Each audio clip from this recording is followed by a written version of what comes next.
Nadreen सामीन ते हाजरीन doctor Mohammad Shabir साहब की तरफों आप सबनों अस्सलाम वालेकुम।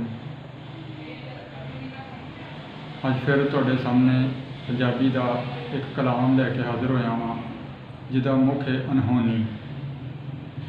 इस तो पहले कि कलाम पेश किया जाए तुसी मेरे इस चैनल बज़्म सहर नूं सबसक्राइब भी कर दिओ, लाइक भी कर दिओ, शेयर भी करो, नाले बैल आइकॉन नूं प्रेस करना ना भुलना ताकि आने वाले तमाम कलाम का नोटिफिकेशन तुहानूं बर वक्त मिल सके।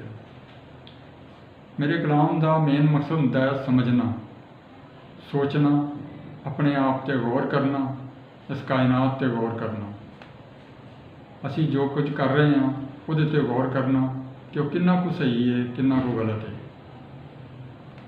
कित्थे गलती असी कर रहे हैं, उस गलती को किवें सुधारिया जा सकता। तो समात फरमाओ। अनहोनी। वधा के अग नफरत दी, वधा के अग नफरत दी वस्ती नूं उजाड़ बनाया है। वरियां वरियां सींच के एनू, वरियां वरियां सींच के एनू बीन तू ताड़ बनाया है। वधा के अग नफरत दी वस्ती नूं उजाड़ बनाया है। कंडे बीज के राहां विच, कंडे बीज के राहां विच तू डाढा झाड़ बनाया है। वधा के अग नफरत दी वस्ती नूं उजाड़ बनाया है। मांस खवा के कुत्तियां नूं, मांस खवा के कुत्तियां नूं तू आप बगियाड़ बनाया है। वधा के अग नफरत दी वस्ती नूं उजाड़ बनाया है। पीड़ां मारे हंजुआं नूं, पीड़ां मारे हंजुआं नूं अखियां दा साड़ बनाया है। वधा के अग नफरत दी वस्ती नूं उजाड़ बनाया है।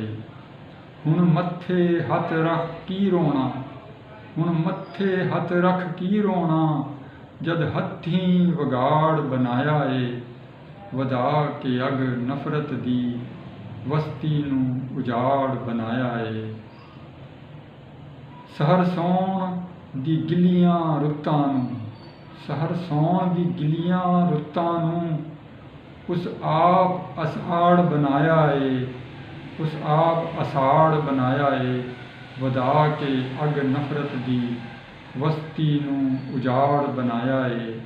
वरियां वरियां सींच के एनू बीं तू ताड़ बनाया है, बीं तू ताड़ बनाया है। वधा के अग नफरत दी वस्ती नूं उजाड़ बनाया है, वस्ती नूं उजाड़ बनाया है।